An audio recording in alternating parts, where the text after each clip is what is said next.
Je commence par, j'ai déjà téléchargé, qu'on appelle ça, le lien de IMM 5257 FR. Ça, c'est pour la demande de visa de résidence permanente ou visa visiteur, comme vous avez vu là. Donc, vous avez vu là, valider, réinitialiser. À chaque fois que vous remplissez un document, ça s'enregistre automatiquement. Alors, si vous avez peur que ça n'enregistre pas, vous enregistrez. Mais à chaque fois que vous enregistrez, vous faites une page de plus. Donc, quand vous enregistrez, quand vous travaillez dessus, faites l'effort toujours de remplir tous les formulaires. Et vous aurez toujours des bugs si vous voulez remplir ou réinitialiser. Ça ne, autant pour moi, ça ne remplit pas parce que vous avez des cases que vous n'avez pas pu remplir à l'intérieur. Alors, l'IUC, vous n'avez pas encore l'IUC. Ici, là, je veux être servi en français ou en anglais. Vous sélectionnez français ou anglais.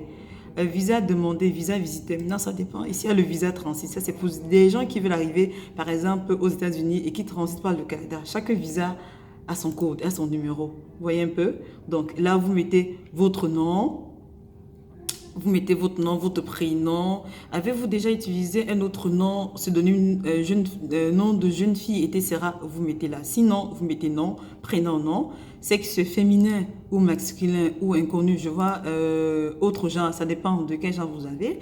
Date de naissance, vous mettez l'année, le mois et le jour.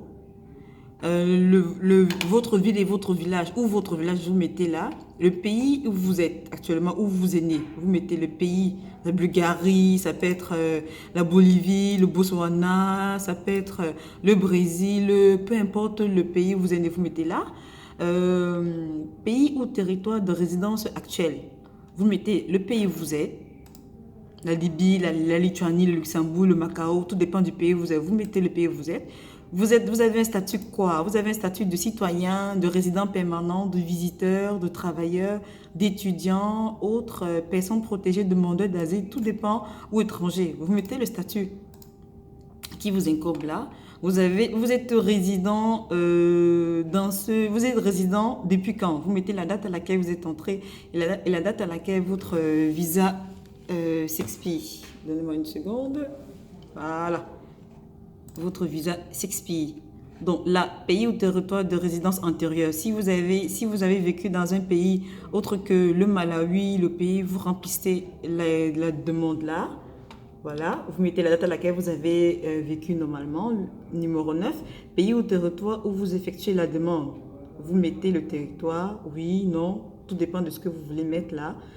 État matrimonial, célibataire, divorcé, inconnu, mariage annulé, mariage séparément, veuf, tout dépend de ce que vous mettez là. Si vous êtes marié ou vous vivez en union de fait, fournissez la date à laquelle vous êtes marié, vous avez commencé à vivre en union de fait. Tout ça, c'est là. Vous remplissez. L'espace réservé à usage beau seulement, au bureau. C'est pas vous ne remplissez pas ce formulaire.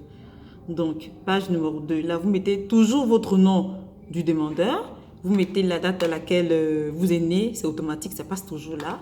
Avez-vous déjà été marié ou en union de fait? Vous répondez non ou oui, ça dépend de vous. Si vous avez été marié, vous répondez oui. Vous remplissez le nom de famille, le prénom, la date de naissance, l'année, le mois et le jour.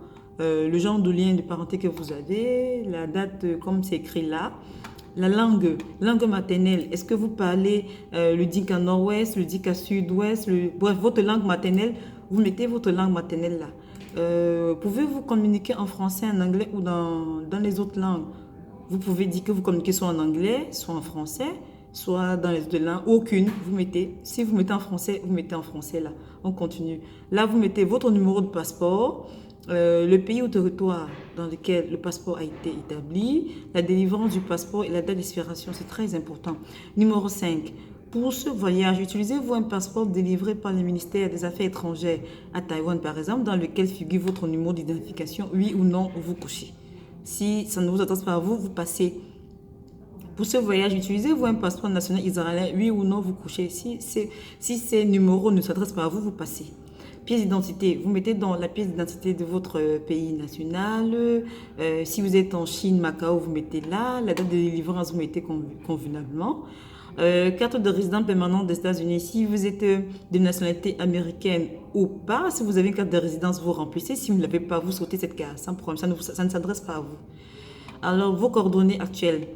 Si vous vivez par exemple au Congo, au Gabon, en Côte d'Ivoire, au Sénégal, au Burkina Faso, n'importe où, vous mettez l'adresse postale, votre adresse postale actuelle. Dans le numéro de rue, le nom de la rue, votre ville ou village. Ça, c'est un exemple que j'ai pris banal comme ça, hein, Safran, pays Malaisie, ça peut être n'importe quel pays, la Macédoine, Madagascar, Malawi, vous mettez là. L'État, la province, vous mettez. Si vous avez une adresse de domicile différente de ce qui est au-dessus, là, vous mettez. Sinon, vous laissez ça comme ça. Numéro 3, vous mettez votre numéro de cellulaire, le pays dans lequel vous êtes, votre numéro de téléphone. Si vous êtes travailleur et que vous avez un numéro de poste, vous mettez autre numéro de téléphone. Si vous avez un deuxième numéro de téléphone, également, vous mettez. Numéro de télécopieur, si vous en avez, vous mettez. Si vous n'en avez pas, vous passez. Adresse électronique, vous mettez votre adresse électronique. Il ne faut pas faire des erreurs sur votre adresse électronique. Quel est l'objet de votre visite? Alors, vous allez pour les affaires, le tourisme, études à court terme, étudiants de retour, travailleurs de retour, super visa, parents ou grands-parents, autres visiteurs, tout dépend de ce que vous allez faire. Moi, j'ai choisi visiteur, donc tourisme. Donc, vous choisissez le tourisme si vous allez pour le tourisme, vous choisissez autre si vous allez pour autre chose. Indiquez combien de temps vous voulez planifier. Ça dépend, vous voulez planifier pour 1 mois, vous voulez planifier pour 2 mois. Vous mettez à la date à laquelle vous voulez planifier votre visite en fait. Donc maintenant, fonds disponibles pour mon séjour. Là maintenant, c'est autre chose que je vais vous dire clairement. Ici, c'est mieux de mettre votre salaire actuel. Ne mettez pas, ne convertissez pas, ok d'accord, comme je vais pour une semaine, je vais calculer $2000, $3000. Vous calculez le montant de votre salaire actuellement, c'est ce que vous mettez. Ça, c'est une tactique que moi je préconise et que je demande à tout le monde de le faire. C'est plus facile à faire. Parce que si vous mettez juste un montant comme ça et quand on a vérifié que ce n'est pas votre salaire actuel, ou bien le montant que vous mettez peut vous empêcher d'entrer dans ce pays ou pas. Et je voudrais aussi vous dire en parenthèse que ce n'est pas parce qu'on vous a donné le visa que vous allez forcément entrer au Canada. Au niveau de la police des frontières, si vous répondez différemment des questions qu'on vous a posées, ça va vous causer préjudice. Donc, il faut faire très attention. Donc, au niveau des fonds disponibles, c'est mieux de mettre votre salaire actuel. Si vous n'avez pas de salaire actuel, vous avez un revenu qui vous donne un montant X tous les mois, vous mettez ce montant à l'intérieur. Donc, là, nom, adresse et lien de parenté de toutes les personnes ou institutions que vous allez visiter. Si vous allez visiter le musée, vous mettez le nom du musée, vous mettez le lieu, vous mettez l'adresse du musée, le nom de la personne, vous mettez le nom de la personne que vous allez visiter. Si c'est une entreprise, vous mettez le nom de l'entreprise et puis l'adresse de cette entreprise-là. Scolarité. Avez-vous reçu une éducation postsecondaire, y compris l'université, le collège, une formation ou un apprentissage? Non ou oui, ça dépend de ce que vous mettez. Si vous mettez non, vous mettez non. Si vous répondez oui, vous répondez oui. Là, vous mettez la date à laquelle vous avez eu votre dernier diplôme. Si vous avez fait des études sur la géologie, vous mettez le dernier diplôme de la géologie que vous avez fait, la date, l'année et le mois, le nom de l'établissement. Vous mettez le ville, excusez-moi pas le ville, la ville ou le village dans lequel vous avez fait vos études. Si c'est à Kuala Lumpur, à Malaisie, vous répondez. Si c'est dans un autre pays, vous mettez le pays ou le territoire que vous avez fait vos études. En fait, il demande juste un seul. Votre emploi. Fournit des détails sur les emplois que vous avez occupés au cours des 10 dernières années, y compris si vous avez occupé des postes gouvernementaux. Par exemple, les fonctionnaires, les juges, les agents de police, les maires, etc. Vous remplissez ça comme c'est là. Donc, vous avez l'année, le mois, activité professionnelle, directeur, je ne sais pas quoi. Vous entrez le numéro de l'entreprise où vous travaillez. Ça, c'est votre dernier poste ou votre poste actuel. La ville, le pays, l'ancien poste que vous avez occupé, vous mettez responsable X, je ne sais pas quoi, vous mettez l'entreprise où vous avez travaillé, et ainsi de suite. Il demande généralement 3 différents postes. Vous remplissez les 3 différents postes-là. On continue maintenant. Toujours, vous mettez votre nom. Hein, et si vous avez vu cet endroit, demande de visa visiteur, visa de résident temporaire, vous allez signer à cet endroit que vous allez toujours signer. Toujours. Automatiquement, ça vous donne un numéro. Vous mettez toujours votre nom, les antécédents. Si vous avez 18 ans et plus, vous devez remplir cette case. Ça dépend. Vous allez voir quand vous allez télécharger le IMM 5257FR, vous allez voir tous ces éléments à l'intérieur. Vous répondez si vous avez plus de 18 ans ou moins de 18 ans, oui ou non, ça dépend de vous là. Avez-vous Êtes-vous resté au Canada après l'expiration de votre statut? Avez fréquemment fréquenté l'école sans permis d'études au Canada?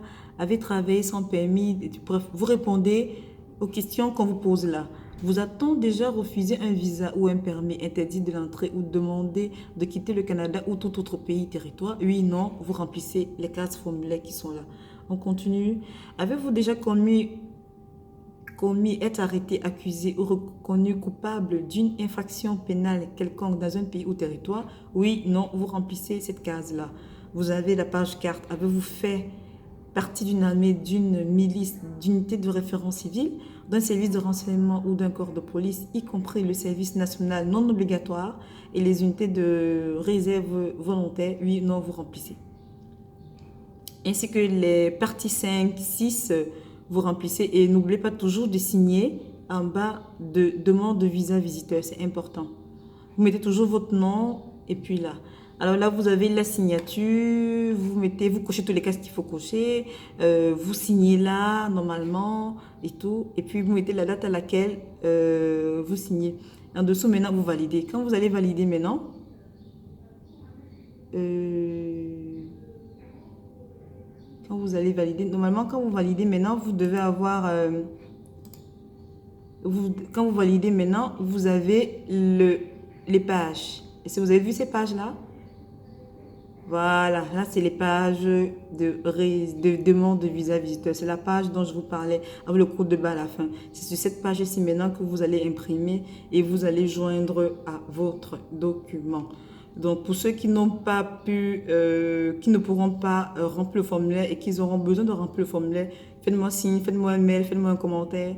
Je vous aiderai volontiers à remplir, comment on appelle ça, le formulaire sans problème. Voilà.